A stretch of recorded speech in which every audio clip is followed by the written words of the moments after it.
Que tu as remarqué dans les relations humaines, comme des fois, c'est vraiment utile de ne rien faire du tout et d'attendre et le silence entre 2 personnes, la pause entre, les interactions qu'on peut avoir est utile et à quel point dans d'autres situations, ça n'amène absolument rien du tout, aucune évolution, aucune amélioration d'attendre.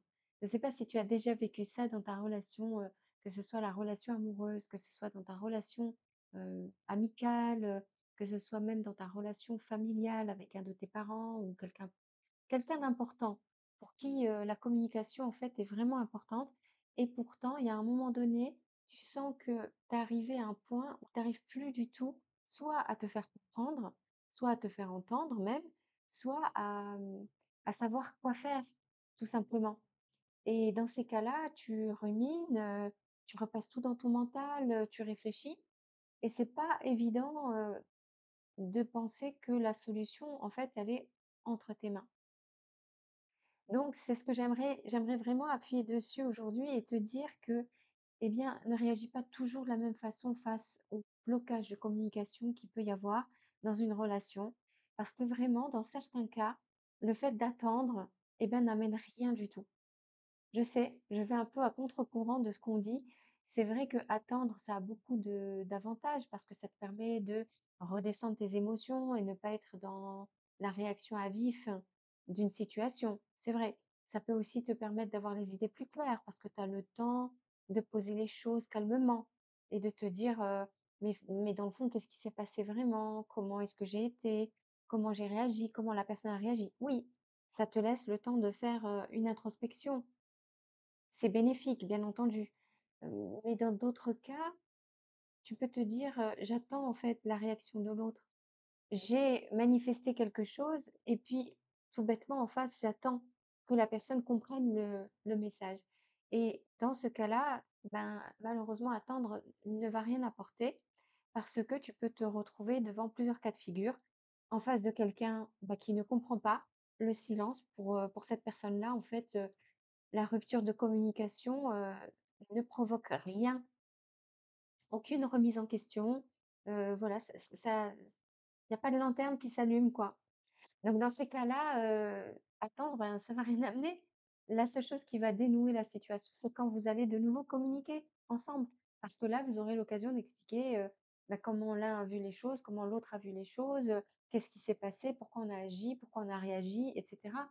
Si on est un peu avancé en termes de développement personnel, on va pouvoir effectivement parler de blessures. Là, en agissant de cette façon-là, tu m'as blessé, tu m'as touché, voilà, c'est un peu comme la goutte d'eau qui est tombée sur un vase d'eau déjà rempli et ça déborde.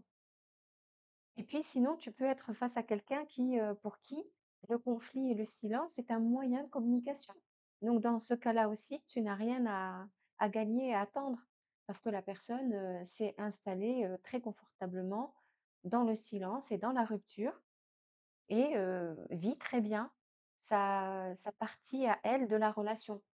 Soit elle se place dans la situation du victime, de la victime, le ou la victime, soit c'est, je veux pas ressentir les émotions, donc je prétends ne pas être au courant qu'il y a un problème et cetera. Donc c'est pour ça que j'appuie là-dessus aujourd'hui en disant, bien entendu que c'est beaucoup plus intéressant de bien réfléchir à ce qu'on fait dans la vie avant de toujours, réagir, surréagir, et prendre les choses à vif, bien, quand on dit, tu sais, tu l'as déjà entendu cette expression de: «Avant de parler, tourne 7 fois la langue dans ta bouche» parce que ça te permet de redescendre un petit peu l'émotion et de réfléchir à ce que tu vas dire. Bien sûr que tout ça, c'est utile, mais voilà, moi, ça m'est arrivé des tas de fois de rencontrer des situations où je m'aperçois que l'attente n'apportera pas d'amélioration de situation et que dans ces cas-là, il faut vraiment faire preuve de j'allais dire d'un côté proactif, mais dans une idée de construction de relation et d'ouvrir la communication. Alors oui, tu vas me dire: «Oui, mais voilà, quand c'est moi-même qui ai subi quelque chose, c'est mon ego qui a été blessé et puis j'ai raison et ça a ouvert ma blessure d'injustice». Bien sûr que ça, c'est vrai. Je vais pas te dire que l'autre, a eu raison, et que forcément c'est toi qui as tort, donc c'est à toi de reprendre le contact. C'est pas du tout ça que je veux dire. Je te demande pas d'aller dans une relation de sacrifice ou de soumission à la domination ou à la maltraitance d'une façon ou d'une autre, c'est pas ça.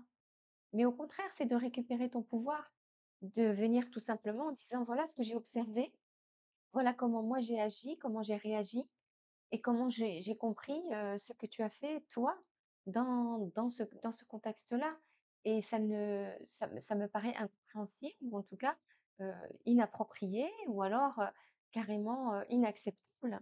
Donc j'ai envie de savoir, qu'est-ce qui t'a poussé à faire ça, à réagir comme ça? Ou qu'est-ce qui te pousse aujourd'hui à rester dans le silence?» Et donc dans ces cas-là, ça te permet d'avoir, une réponse et de permettre d'aller, à l'étape d'après. Voilà. C'est une possibilité qu'il faut pas négliger. On a tendance aussi toujours à se dire: «Mais non, on nous dit que il faut pas trop réagir et tout». Mais quand tu vois qu'il y a un moment donné, la situation s'installe, c'est qu'elle s'installe et si pour toi c'est pas confortable, eh bien n'attends pas.